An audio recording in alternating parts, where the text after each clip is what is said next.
जय श्री गोरक्ष। रवि प्रकाश, एक ज्ञानवर्धक रोचक कहानी, भाग 21। शिक्षा पूरी करने के बाद रवि भारतीय समाज सुधार समिति का अध्यक्ष हो चुका था। रवि समाज सेवक बनकर रहना चाहता था। उधर शशि भी नारी कल्याणकारिणी सभा की अध्यक्ष हो चुकी थी। शशि कुछ औरतों को साथ लेकर समिति में आई तो बाहर गेट पर चपरासी बोला, मैडम किससे मिलना है? शशि बोली, हमें बाबू रवि प्रकाश जी से मिलना है। और कहना कि बाहर शशि प्रभा खड़ी है। जब अंदर चपरासी ने रवि बाबू को बताया कि बाहर कोई शशि प्रभा खड़ी है, अंदर आना चाहती है, तो सुन रवि स्वयं उठकर बाहर आया। सभी औरतों ने हाथ जोड़कर प्रणाम किया तो रवि सबको अंदर ले आया। शशि ने अंदर आकर देखा, आलीशान हालनुमा कमरा था। चारों तरफ सोफा सेट पड़ा था। पूरे कमरे में नीचे कालीन बिछी थी। सामने दीवार के पास ही घूमने वाली कुर्सी थी। सामने एक मेज थी। कुर्सी की बाईं तरफ 11 कुर्सी बिछी थी। छत में से एक पंखा था तथा दीवार में ही चारों तरफ पंखे लगे थे। गर्मी के मौसम में भी वहाँ गर्मी नहीं थी। सभी औरतें सोफा सेट पर बैठ गई। शशि भी मेज के पास वाली कुर्सी पर बैठ गई। तब रवि अपनी कुर्सी पर आकर बैठा। मेज पर रखी कॉल बेल बजाई। तब वहाँ एक नौजवान और खूबसूरत लड़की फैशन से भरपूर सामने आकर बोली, श्रीमान जी, चपरासी तो बाहर गया हुआ है। रवि बोला, तो ठीक है, आप इन सब अतिथियों को शरबत बनाकर पिलाओ कुंतेश। लड़की के बाहर जाने के बाद शशि बोली, बाबूजी, पति के पास आने के लिए पत्नी को भी पूछ कर आना पड़ता है, और क्या पति के दफ्तर में पत्नी भी अतिथि होती है? रवि मुस्कुराते हुए बोला, आप कब सुधरोगी अध्यक्ष महोदया? दफ्तर को नियमानुसार आपको बाहर इंतजार करना पड़ा, और दफ्तर में आई अपनी साथियों के साथ आप भी मेरी अतिथि हैं। परंतु शशि का संस्कार होने से पहले समाज में पति पत्नी का दर्जा नहीं दिया जाता।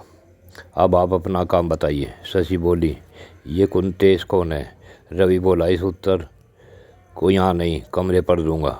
अब तो आप अपने आने का कारण बताइए। तभी कुंतेश शरबत लेकर आ गई। सबने शरबत पिया। फिर शशि बोली, श्रीमान जी, आज के युग में यह सब क्या हो रहा है? रवि बोला, क्या हुआ? शशि बोली, नारियों पर इतने अत्याचार बढ़ गए हैं कि कहीं दहेज के लोभ में बहुएं जलाई जा रही हैं, कहीं पति ही पथभ्रष्ट है तो पत्नियों पर अत्याचार करते हैं।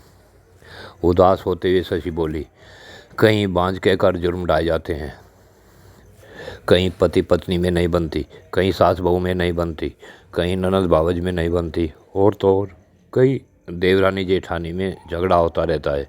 पता नहीं ये सब क्या हो रहा है। और जितनी बहनें मेरे साथ हैं, ये सब तो मर्दों के अत्याचार के शिकार हैं। आपके पास आई हैं अपनी दुख भरी कहानी लेकर। मुस्कुराया रवि बोला, सभी कृपा करके अपनी मनोदशा की स्थिति को मुझे कम शब्दों में अधिक कहकर अवगत कराएं। मैं आप सबकी यथास्थिति सहायता करूंगा।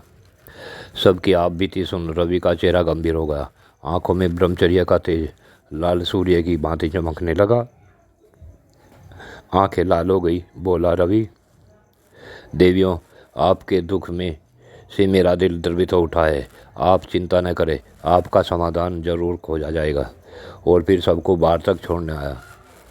वापिस अपनी कुर्सी पर बैठकर विचार करने लगा, क्या भारतीय संविधान में कोई नारी कल्याण का कोई नियम है, या क्या कोई सरकार नारियों को सम्मान दिलाने में तत्पर है? क्या नारी को बराबर का दर्जा नहीं दिया गया? फिर इस प्रकार अत्याचार क्यों? क्या नारी की भी कोई अपनी कमी है, या केवल पुरुष ही पाप के भागी हैं? इन्हीं विचारों में खोया रवि अपने कमरे पर पहुंचा।